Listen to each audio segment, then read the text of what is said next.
Hello and welcome back to the Blame Game. Playoffs are officially underway and my god, it felt good to have fans back in the arena after 2 years apart. It added some much deserved hype for both of these playoff series, both the TLEG back and forth one and the 100 Thieves destruction of Cloud9. Before we dive in, consider subscribing to the channel if you have not yet to get notifications whenever the Blame Game comes out. Leave a like, a comment, ding the bell, do all that other jazz. This episode will focus on the Cloud9 collapse as there are a variety of topics. As you can see, it's basically a buffet. We're gonna start with Summit and then use that to transition to Renekton and Draft before ultimately moving to salty runbacks and coaches and then win some and play styles. So let's dig into it. Before any of that though, I need to play something from a Blame Game a couple weeks ago. Nautilus Blitz mid is actually a 2-hit combo and why it is the preferred attack. If you force the flash mid, you can also spill over to a secondary point. If no one goes mid, you just get the inside track to spill over and then the enemy has no idea it's coming. God damn, these level 1s are so painful for me. It's like asking a true or false question, is it raining outside? And Cloud9 writes in tomato. This isn't debatable, like is it a good draft or a bad draft? This level 1 is a solved situation and you cannot defend Nautilus Blitz mid like this. I can't say whether the coaches didn't understand or if the players just didn't do what they're supposed to, but if another team opens mid against Nautilus, I'm gonna freak out. The depth and loss of flash here is super bad, but it's made even worse by Cloud9's response of not even dropping a ward on the opposite side of the map, which allows 100 Thieves to mask closers clear. He ends up pathing toward top, but as you can see, C9 ping on the bot river, indicating they think Lee Sin is there.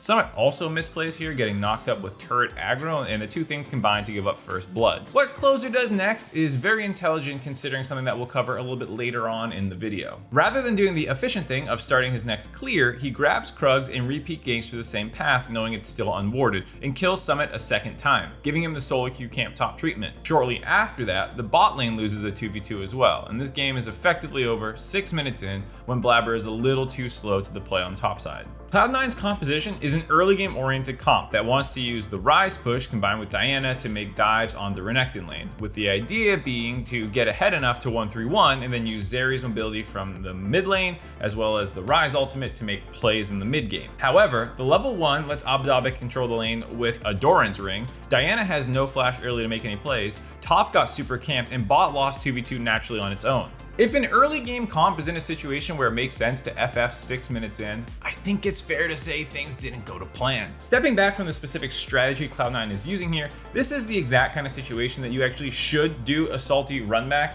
Everything that could go wrong did go wrong. And if you had a ton of success with this in scrims, or you just think it's your best strategy to beat 100 Thieves, then you shouldn't abandon it after a single game like that. For this reason, I'd say you can't blame the logic of the salty run back. They even made a couple draft adaptations like banning the Xayah so that there was a little bit less self-peel for the marksman, AD carry, and FBI. However, personally, I really don't like the strategy that C9 was going for, especially into what 100 Thieves was picking. There was a period of time a couple seasons ago when people were debating how good Renekton was that I still liked him. I'm a data-driven person, and the pro win rates and stuff looked good for Renekton back then. But then there were late season 11 nerfs, Conqueror nerfs, tank itemization buffs, fighter itemization changes that were pretty much nerfs overall meta changes, it's become really clear that Renekton is not a good pick right now. He's especially not good as the main champion that your comp wants to play through and really snowball with into Ornn, who Renekton needs to get super far ahead of to actually do something to in the side lanes in the mid to late game portions. In the second game, things go massively better because Cloud9 don't lose the game at level 1. This roam by C9 is contested by 100 Thieves and they manage to grab a kill.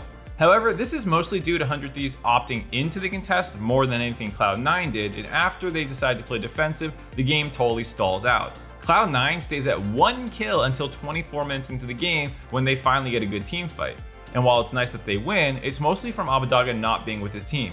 And immediately after this, the problems of C9's comp show when 100 Thieves is properly grouped. The only reason this game was close were some mistakes by 100 Thieves in the late game, like Closer splitting away from his team here, which allowed Berserker to pull off some heroics. Refocusing back onto Summit on Renekton, in these last 3 teamfights, he's done effectively nothing. I hope it's clear by now where this one's going. I don't think this combination of champions really did anything for Cloud9, nor did the players pilot them that well. The criticism of the draft, Summit's play in the early game of Game 1 and late game in Game 2 are all worthy of criticism. This raises an important philosophical question though.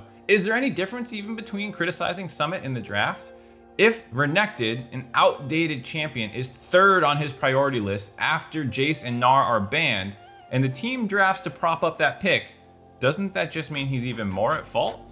Well, yes. And no, let me explain. Summit is Cloud9's only laning win con. I mean, even Core JJ tweeted about it earlier this split. Everyone goes into every game knowing exactly how Cloud9 is gonna play, but where's the help from the rest of the team? Blabber is still a force in the early game, and Berserker pops off in late game fights sometimes, but that's not really a draft strategy.